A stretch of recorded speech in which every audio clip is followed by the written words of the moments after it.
Hello guys. So welcome again and I hope आप सब अच्छे होंगे।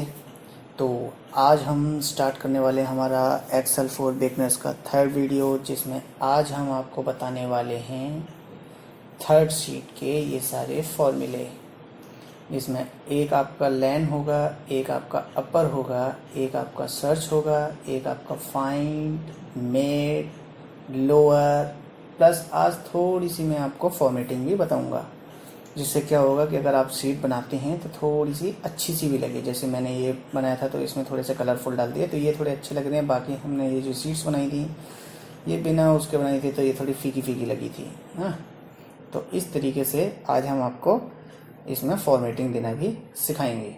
तो चलिए हम स्टार्ट करते हैं हमारा वीडियो, जिसमें हमारी थर्ड शीट में जितने भी फॉर्मूले हैं वो आज हम सीखते हैं। चलिए गाइस, तो ये हमारी थर्ड शीट का वीडियो, हम एक्स शीट पे आ चुके हैं, थर्ड शीट पे, जिसमें हमने फॉर्मूले लगा रखे हैं। अब देखिए, इसमें हमने फॉर्मूले जो लगाए हैं वो मैंने यहाँ से लेके यहाँ तक लगाए हुए हैं। तो हम फर्स्ट लेटर हमने जो लगाया है फॉर्मूला वो हम दिखा देते हैं। पहले यहाँ पे हमने लिखा हुआ है 7। अगर मैं इसमें चेंज करता हूँ तो इन सभी में चेंज होगा, और इन सभी में क्या क्या चेंज होगा वो अब आप देखेंगे। तो देखिए, पहले मैं दिखा देता हूँ, फिर आपको बताऊँगा भी क्या क्या चेंज है। तो मैंने जैसे यहाँ पे लिखा आशु एंड देन एंटर, तो जैसे ही मैंने यहाँ पे आशु लिखा, यहाँ पे क्या आ रहा है, 4 लिखा हुआ आ रहा है। इसका मतलब आशु के अंदर कितने लेटर्स हैं, 4 लेटर्स हैं। सेकंड आपका आ रहा है, आप ऊपर हेडिंग भी पढ़ सकते हैं, क्या लिखा है, नेम इन कैपिटल लेटर्स। इसका मतलब आपने जो नाम लिखा है उसको ये कैपिटल लेटर्स में शो करेगा। अगर आपने कभी नाम इस तरीके से लिख दिया है कि ऊपर नीचे वर्ड्स लिख दिए हैं, वो I mean capital letters and small letters mix कर दिए हैं, और आपको सिर्फ कैपिटल लेटर्स में चाहिए, तो आपको घबराने की बिल्कुल जरूरत नहीं है। आपके पास ये फॉर्मूला है, आप बस क्या करेंगे, फॉर्मूला लगाएंगे और आप जैसे भी लिखें ये आपको कैपिटल या स्मॉल में आपको दे देगा। अब जिस तरीके से यहाँ पे इसने कैपिटल में लिखा है, सेम उसी तरीके से इसने स्मॉल में भी लिखा हुआ है। अब आप बोलेंगे स्मॉल में भी तो यहाँ पे भी लिखा है, बट यहाँ पर फर्स्ट लेटर कैपिटल में है और यहाँ पे ये सारे लेटर्स स्मॉल में हैं। तो इस तरीके से क्या है, ये जो है हमने एक दूसरे से लिंक कर रखा है, मतलब सारे फॉर्मूले जितने भी वो मैंने इससे लिंक कर रखे हैं। अब आपको पता चल गया कि एक फॉर्मूला आपको कैपिटल लेटर्स बताएगा कि कितने लेटर्स हैं, एक आपके लेटर्स को कैपिटल में कन्वर्ट कर देगा, एक आपके कैपिटल लेटर्स को स्मॉल में कन्वर्ट कर देगा। फिर आपके आते हैं find and search. Find and search का वर्क क्या होता है, जैसे मैंने यहाँ पे ये जो येलो कलर दे रखा है, इसका मतलब मैंने यहाँ पे अपनी इंडिकेशन के दे रखा है कि मेरे को याद रहे कि अगर मैं यहाँ पर चेंज करता हूँ तो क्या होगा, ये फाइंड करके मुझे बता देगा कि इसमें ये वर्ड कहाँ पे है। तो जैसे मैंने डाला SH, या सिर्फ मैं अभी S डाल देता हूँ, H के बारे में अभी फिर से दिखाएंगे। मैंने S डाल के जैसे ही एंटर मारा, तो जैसे ही मैंने S लिख के एंटर मारा, यहाँ पे क्या बोल रहा है, 2। इसका मतलब S कौन सा लेटर है, फर्स्ट एंड सेकेंड, मतलब सेकेंड लेटर जो है वो S है। अगर मैं SH भी डालता हूँ तो भी ये क्या सर्च करके बताएगा, 2 ही सर्च करके बताएगा, क्योंकि ये स्टार्टिंग वाले वर्ड से बता देगा कि ये जो वर्ड है वो यहाँ से स्टार्ट है। अगर मैं यहाँ पे डाल देता हूँ HU एंड देन एंटर मारता हूँ, तो ये क्या करेगा, H को सर्च करके बताएगा कि ये दोनों वर्ड्स कहाँ से मिलना स्टार्ट हुए हैं, थर्ड वर्ड से स्टार्ट हुए मिलना, तो थर्ड लेटर से आपको यहाँ बता देगा। अब जैसे मैंने यहाँ पर अगर मैंने इसको HU को ही कैपिटल में लिख दिया एंड देन एंटर किया, फॉर्मूला एरर। मतलब फाइंड की ये प्रॉब्लम है कि वो क्या करेगा, एग्जैक्ट मैच ही बताएगा इसमें से। अगर इसमें स्मॉल लेटर्स में है तो यहाँ भी अगर आप स्मॉल में सर्च मारोगे तो ही यहाँ पे शो करेगा, वरना नहीं। तो उस चीज़ का बेनिफिट हम उस प्रॉब्लम का सॉल्यूशन हमारा इस फॉर्मूले में है, और इस फॉर्मूले का नाम है हमारा सर्च फॉर्मूला। तो सर्च फॉर्मूले में हम क्या करेंगे, मैंने क्या किया, जो काम हमने यहाँ पे किया है वही हम यहाँ पे करेंगे एंड देन एंटर। तो आप देख सकते हैं HU मैंने डाला कैपिटल लेटर्स में, तो आपको क्या दिखाया है, थर्ड, कि HU कहाँ से स्टार्ट है, थर्ड लेटर से। अगर मैं इसको स्मॉल कर देता हूँ HU एंड देन एंटर, तो भी आपको क्या दिखाएगा, थर्ड ही दिखाएगा। इसका मतलब सर्च आपको क्या दिखाता है, उन लेटर्स को दिखाता है, लेकिन फाइंड क्या करता है, उस लेटर के small and low small and capital size को भी बताता है। ओके गाइज, तो आपको फॉर्मूले समझ में आ गए होंगे। अब हम फॉर्मूले लगाना सीखते हैं। तो मैंने क्या किया, यहाँ पे एक नाम ले लिया, मैंने नाम ले लिया जैसे अनुराग एंड सिंह। मैंने लगाया नाम अनुराग सिंह। दोनों में मैंने स्टार्टिंग जो वर्ड्स हैं, स्टार्टिंग के जो लेटर्स हैं उनको कैपिटल कर लिया है। अब मैं लगाता हूँ यहाँ पे फॉर्मूला लेन का। मुझे यहाँ पता करना है कि अनुराग में कितने नाम हैं, आई मीन कितने लेटर्स हैं। तो मैं क्या फॉर्मूला लगाऊंगा, ये ध्यान से देखना, equal to LEN LEN, shift के साथ ब्रैकेट ओपन। जब भी कभी आपसे टेक्स्ट के बारे में पूछता है तो पहले आपको ये कॉलम लगाने हैं। शिफ्ट के साथ आप ये कॉलम लगाएंगे, आपको एंटर के बगल में ये कॉलम दिख जाएगा। शिफ्ट के साथ आप दबाएंगे इसको, और फिर आप अगर अपनी तरफ से लिखेंगे कुछ भी, तभी आपको ये क्या करना है, कॉलम लगाना है। मैंने क्या किया, मैं अपनी तरफ से टाइप कर रहा हूँ इसको, ठीक है। तो मैंने क्या किया, पहले ये कॉलम लगाया, फिर कॉलम जो लिखना था वो लिखने के बाद मैंने कॉलम को बंद किया एंड देन ब्रैकेट क्लोज और फिर एंटर। तो आपको बता रहा है कि अनुराग में कितने नाम हैं, कितने लेटर्स हैं, 12। अब ये तो हो गया, मैंने खुद टाइप किया, लेकिन मैं चाहता हूँ कि जब भी मैं यहाँ टाइप करूँ तो अपने आप बताए, मतलब यहाँ पे जो भी नाम लिखूँ उसके बारे में बताए। तब हम फॉर्मूला लगाएंगे equal to LEN bracket open.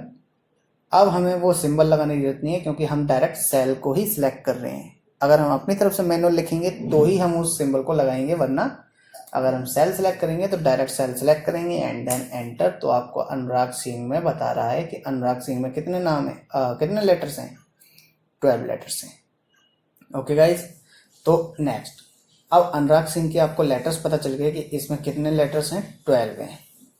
अब मुझे इन लेटर्स को क्या चाहिए, मेरी कंपनी का डाटा है वो चाहता है कि हमारे जितने भी क्लाइंट्स हैं उनके नाम क्या हों, कैपिटल में शो हों। तो उसके लिए हम क्या करते हैं, इक्वल टू फॉर्मूला लगाते हैं अपर का, इक्वल टू अपर, शिफ्ट के साथ ब्रैकेट ओपन।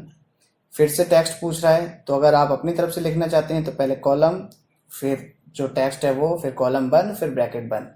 और अगर आपके पास किसी सेल में है वो डाटा तो आप सेल पे क्लिक करें डायरेक्टली बिना किसी कॉलम को ओपन किए एंड देन एंटर। तो आप देख सकते हैं यहाँ पे स्मॉल लेटर्स हैं और यहाँ पे सारे के सारे कैपिटल लेटर्स हैं। तो जिस तरीके से हमने अपर लगाया सेम उसी तरह हम लोअर लगाएंगे। ओके, तो लोअर लगाया हमने, टेक्स्ट पूछ रहा है, टेक्स्ट हमने लिया, ब्रैकेट क्लोज किया एंड देन एंटर मारा, तो इसने सारे के सारे स्मॉल बता दिए। यहाँ पे आपको फर्स्ट ए जो लेटर है वो कैपिटल दिख रहा होगा और एस जो है वो भी कैपिटल दिख रहा होगा, लेकिन यहाँ पे सारे स्मॉल में आ जाएंगे। तो ये आपके हो जाते हैं स्मॉल लेटर्स कन्वर्ट। तो उसके लिए फॉर्मूला क्या है, लोअर का। ओके गाइज, अब बारी आती है फाइंड, कि आपको क्या फाइंड करना है। मैंने लगाया equal to find bracket open. Use में आपको बता चुका हूँ, वर्क कैसे करेगा अब मैं बता रहा हूँ। फाइंड टेक्स्ट, जब भी टेक्स्ट लिखना हो आपको खुद, तो पहले एक कॉलम लगाएंगे, फिर आपको क्या फाइंड करना है वो आप लिखेंगे। अगर आप लिख रहे हैं तो अब जैसे मैं डालना चाहता हूँ कि मुझे RAG, मुझे इतने वर्ड्स सर्च मारने किस नंबर से स्टार्ट हैं।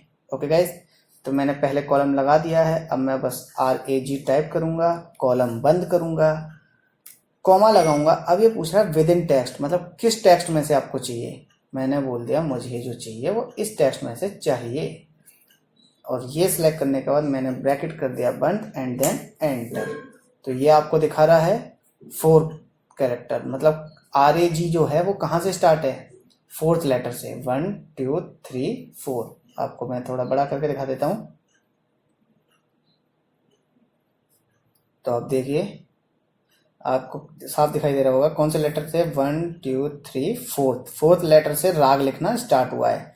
अगर मैं राग की जगह पे यहाँ पर जाकर सिर्फ AG कर दूं तो ये हो गया आग। ओके, एंटर मारो तो यहाँ पे क्या दिखाएगा, 5।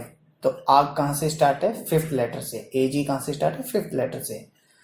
तो ये हमारा क्या होता है, इस तरीके से फाइंड सर्च करता है। लेकिन अगर मैंने यहाँ पे क्या कर दिया, ये जो A है इसको मैं अगर कैपिटल कर देता हूँ, मैंने शिफ्ट के साथ इसको बड़ा करके एंटर मारा तो ये वैल्यू एरर आ जाएगी, क्योंकि यहाँ पे लेटर कैपिटल में तो है ही नहीं। और ये जो फाइंड सर्च करता है वो सेम उसी वैल्यू को सर्च करता है जो आपने लिखी है, आप चाहे वो कैपिटल हो या स्मॉल। तो उसका फॉर्मूला, आई मीन उस चीज का सॉल्यूशन आपको यहाँ मिलेगा। तो अब हम जाते हैं अगली शीट सेल उस पे फॉर्मूले पे जिसका नाम है सर्च। तो सर्च का काम क्या है, अब देखिए मैंने यहाँ पे क्या लगाया, यहाँ पे इस जगह लिखा ना, अगर मैं यहाँ इसको हटा दूं और इसकी जगह मैं लिख दूं मुझे इस सेल से मतलब है कि जो इस सेल में लिखा हो वही सर्च करके दिखाए फाइंड वाला, एंड देन एंटर। तो अभी क्या दिखा रहा है, यहाँ पे कुछ नहीं है, ब्लैंक। और ब्लैंक वाला एरिया यह क्या बता रहा है कि यहाँ ब्लैंक जो है फर्स्ट से स्टार्ट है। अगर मैं यहाँ पे डाल दूं आर और एंटर तो आपको 4 दिखाने लगा। अगर मैं दिखाता हूँ एस तो आपको कैपिटल लेटर है ना, ये स्मॉल लेटर है और यहाँ पे कैपिटल है इसलिए नहीं दिखा रहा है। लेकिन अगर मैं इसको कैपिटल में कन्वर्ट करके एंटर मारता हूँ तो आपको 8 से दिखाएगा। ठीक है गाइज, तो इसी तरीके से अब हम सर्च पे आते हैं। सर्च का काम SEARCH bracket open, find text. क्या देखना है मुझे, मैंने बोल दिया मुझे ये देखना है, बार बार टाइप थोड़ी करूँगा मैं, बस यहाँ पे एक बार टाइप करूँ वो ऑटोमेटिक वो आ जाए, फॉर्मूले में आ जाए, है ना। अब मैं बार बार फॉर्मूले टाइप करूँ फिर उसके अंदर लिखूँ तो वो तो टाइम ज़्यादा लेगा ना। तो हम स्मार्ट वर्क करते हैं ज़्यादातर एक्सेल में। तो स्मार्ट वर्क किया हमने इस सेल को सिलेक्ट कर लिया कि मुझे जो इसमें है वो फाइंड करना है। अब ये पूछ रहा है कहाँ से करना है, मैंने बोल दिया भाई मुझे तो यहाँ से करना है। और इसके बाद हमने कर दिया bracket close and then enter. तो ये क्या बता रहा है, ये भी स्पेस बता रहा है, स्पेस खाली है ना। और खाली जो है वो कहाँ से स्टार्ट है, फर्स्ट से। अब मैं अगर यहाँ पर डाल देता हूँ आर, चाहे वो कैपिटल हो या स्मॉल, ये आपको आंसर देगा। अगर मैं आर को कैपिटल भी लिख देता हूँ तो भी आपको आंसर देगा। तो सर्च में क्या है, ये आपको सिर्फ आंसर देता है जो आपने सर्च मारा है, लेकिन फाइंड क्या करता है, एग्जैक्ट आंसर देता है। अगर आपने स्मॉल ढूंढना है तो स्मॉल, अगर कैपिटल ढूंढना है तो कैपिटल। आई होप इतना तो आपको समझ में आ चुका होगा। तो आज आपके फॉर्मूले अभी तो हो गए कितने, एक लैन हो गया, एक अपर, एक लोअर, एक फाइंड, एक सर्च। अब जो आपका बचा वो बचा है मिड। मिड का फॉर्मूला कौन कौन से हो गए हमारे, लैन हो गया, अपर, सर्च, फाइंड हो गया और लोअर हो गया, मिड बचा है। तो अब हम आते हैं मिड के ऊपर। तो मिड का वर्क क्या होता है कि देखिए, जैसे एक आपने देखा होगा कई बार आपको डाटा मिलता है इस तरीके का, इस तरीके का डाटा होता है। मैं यहाँ जाके इसको थोड़ा सा बोल्ड दे देता हूँ, इसको यहाँ पे जाके हम बैक कलर दे देते हैं, ये वाला कलर दे देते हैं, ये अच्छा लग रहा है, या कोई भी देते हैं, ठीक है। तो ये हमने कलर दे दिया। अब आपने देखा होगा कि आपको डाटा मिलता है इस तरीके से, आपने कहीं वेबसाइट वगैरह से डाउनलोड किया है तो आपको ये डाटा मिला। अब आपको बोला जाता है कि ये जो डाटा है इनमें से हमें सिर्फ नंबर चाहिए क्लाइंट्स के। तो क्लाइंट्स के नंबर आपको अलग करने के लिए आपको क्या करना पड़ेगा, फॉर्मूला लगाना पड़ेगा। और वो फॉर्मूला क्या है, अगर आपको स्टार्टिंग का वर्ड चाहिए तो आप क्या फॉर्मूला लगाएंगे, इक्वल टू मिड। आपको चाहे स्टार्टिंग लेना हो चाहे एंड, फॉर्मूला क्या लगाना है, मिड। कि किसी फॉर्मूले में से मुझे इतना एरिया फिक्स्ड वाला चाहिए ही चाहिए, तो हम लगाएंगे मिड ब्रैकेट ओपन। किस टेक्स्ट में से, मैंने बोला मुझे इस टेक्स्ट में से चाहिए, कॉमा। अब ये पूछ रहा है स्टार्टिंग नंबर, कि आप जो नंबर चाहते हैं उसकी स्टार्टिंग क्या है, ठीक है, वो कितने से स्टार्ट है। मैंने बोल दिया मुझे जो नंबर चाहिए वो चाहिए 1 से ही चाहिए, क्योंकि मुझे स्टार्टिंग का वो चाहिए, ठीक है। डाला कॉमा। अब ये पूछ रहा है कितने कैरेक्टर चाहिए फर्स्ट नंबर से। मैंने बोला मुझे फर्स्ट नंबर से, मैंने एक्चुअली यहाँ पे क्या है, प्लस लगाया है, 9 लगाया है, 6 लगाया और उससे पहले एक कॉलम और लगाया हुआ है। तो मैंने बोल दिया मुझे 4 चाहिए और ब्रैकेट किया बंद एंड देन एंटर। तो मुझे क्या दिखाई दे रहा है, +96। अब आप बोलेंगे कि इसमें कौन कौन से कैरेक्टर लगाए हैं, तो मैं यहाँ पे आपको दिखा देता हूँ। तो आप देख सकते हैं यहाँ पे एक तो 1 लगा है, एक तो ये सिंबल लगा हुआ है आपका, फिर उसके बाद +96। तो ये तीन आपके 4 चीज़ें लगी हैं, इसलिए हमने यहाँ पे क्या लिया, 4 लिया है कि हमें 4 कैरेक्टर्स चाहिए। अगर मैं यहाँ पे 4 की जगह 3 डालता हूँ तो क्या हो जाएगा, इसमें से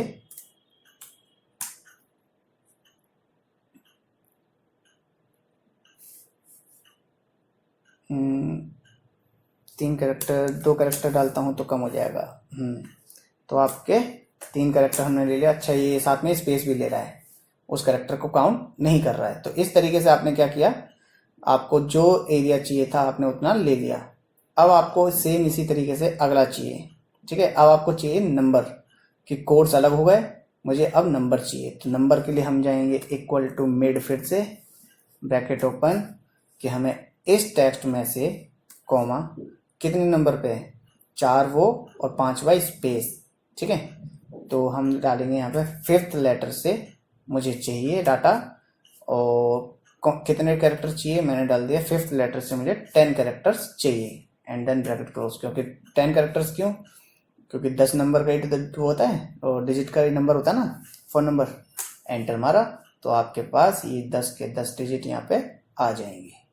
अब मैं अगर इनको यूँ करके सेलेक्ट करके नीचे तक ड्रैग करता हूँ तो ये सारे नंबर यहाँ पे जो हैं वो सारे यहाँ पे आ चुके हैं। मैं किसी भी नंबर में अगर कोई चेंज करता हूँ, जैसे मैं यहाँ पे 94 डालता हूँ एंड देन एंटर मारता हूँ, तो यहाँ भी 94 हो जाएगा, क्योंकि मैंने यहाँ फॉर्मूला लगाया है ये प्लस ये, तभी ये वैल्यू आई है। अब आप बोलेंगे ये कैसे लगाया, तो मैं दिखा देता हूँ आपको साथ में ये भी, कि मैंने यहाँ पे लिखा सनी, और यहाँ मैंने लिखा है शर्मा, और मुझे ये दोनों नाम एक साथ चाहिए। तो मैं यहाँ पे फॉर्मूला लगाऊंगा इक्वल टू, फॉर्मूला कुछ नहीं है, बस आपको सेलेक्ट करनी है सेल्स को। मैं एक ये लिखना चाहता हूँ, एंड का साइन लगाया मैंने, और फिर मैं ये लिखना चाहता हूँ, एंड देन मैंने किया एंटर। अब आपको दिखाई दे रहा होगा सनी शर्मा। लेकिन अब क्या है, ये दोनों एक साथ आ रहे हैं, मुझे चाहिए बीच में स्पेस भी। तो मैं यहाँ पर जाके एंड लगाऊंगा, ये जो एंड लगा है ना, इसके बीच में एक स्पेस दे दूंगा। किस तरीके से दिया स्पेस, इस तरीके से दिया मैंने स्पेस। पहले ये डबल, ये जो कॉलम होता है इसको लगाया मैंने, और उनके बीच में स्पेस दिया, और फिर कॉमा, ठीक है, एंड देन एंटर। तो 1 मिनट, अच्छा हमने यहाँ पे क्या किया, कॉमा लगा दिया, जबकि हमें यहाँ पे एंड लगाना था, कि सनी चाहिए एंड उसके बीच में स्पेस चाहिए, एंड फिर हमें शर्मा चाहिए, सनी स्पेस फिर शर्मा, एंड देन एंटर। तो आपको अब दिखाई दे जाएगा सनी शर्मा। अब मैं इसी को अगर मैं सनी करता हूँ कैपिटल में, और शर्मा अगर मैं स्मॉल में ही रहने देता हूँ, तो सनी आपका कैपिटल और शर्मा आपका स्मॉल में आएगा। तो ओके गाइस, मुझे लगता है आपको ये चीज़ समझ में आ चुकी होगी। साथ में अब हम देख लेते हैं थोड़ी सी फॉर्मेटिंग, कि जैसे मुझे इसको फॉर्मेटिंग देनी है, कोई कलर वगैरह देने हैं, तो आप यहाँ से जाके बोल्ड देना चाहो तो बोल्ड दे सकते हो, ठीक है। अब इसे डार्क बॉर्डर देना है तो आप यहाँ से डार्क बॉर्डर दे सकते हो, ये जो थिक बॉर्डर होता है वो दे सकते हो। इनको कलर दे सकते हो अलग अलग, जैसे मुझे इसको टेक्स्ट कलर देना है तो आप यहाँ से दे सकते हो, ठीक है गाइस। इसका स्टाइल, फॉन्ट स्टाइल आपको कैसा देना है वो आप सेलेक्ट कर सकते हो यहाँ से, कैसा चाहिए आपको। बैकग्राउंड कलर, अब जैसे मेरा क्या है, मैंने जो यहाँ पे फॉन्ट लिया हुआ है, मतलब जो भी फॉर्मेटिंग मैंने यहाँ पे दी हुई है, सेम वही फॉर्मेटिंग मुझे इनमें भी देनी है। तो जैसे मुझे इसके ऊपर मैंने जो फॉर्मेटिंग दी है वही यहाँ पे सब पे देनी है, तो मैं क्या करूँगा, फॉर्मेट पेंटर पर क्लिक करूँगा, और जहाँ तक देनी है मैं उतने पर सिलेक्ट कर लूँगा। अब आप देख सकते हैं जो मैंने फॉर्मेटिंग यहाँ दी थी वो यहाँ पे आ गई। तो ये हमारा काम होता है फॉर्मेट पेंटर का। अब मुझे क्या है, इनमें से कोई चीज़ है, जैसे यही वैल्यू है, मैंने इसको सिलेक्ट कर रखा है, मुझे इसको बड़ा करना है। तो 2 तरीके हैं, एक तो आप यहाँ से नंबर से बड़ा कर सकते हैं, दूसरा आप यहाँ से टेक्स्ट से भी बड़ा कर सकते हैं। ओके गाइस, तो आप फॉन्ट स्टाइल चेंज करना, फॉन्ट कलर देना, बॉर्डर वगैरह देना सीख चुके हैं। अंडरलाइन, डबल अंडरलाइन, वो अगर आप देना चाहें तो वो भी दे सकते हैं। तो चलिए, वीडियो थोड़ा सा ज़्यादा और लंबा हो चुका है, बाकी आई होप आपको समझ में आया होगा कि आज हमने क्या सीखा है। प्लीज़ प्रैक्टिस करें और देखें, अगर कोई प्रॉब्लम आती है तो ज़रूर पूछें कमेंट करके मुझसे। मैं डेफिनेटली आपकी हेल्प करूँगा। Okay guys, thank you. मिलते हैं नेक्स्ट वीडियो में जिसमें हम आपको एच लुकअप, वी लुकअप और बाकी एडवांस फॉर्मूले बताएंगे। Okay guys, thank you.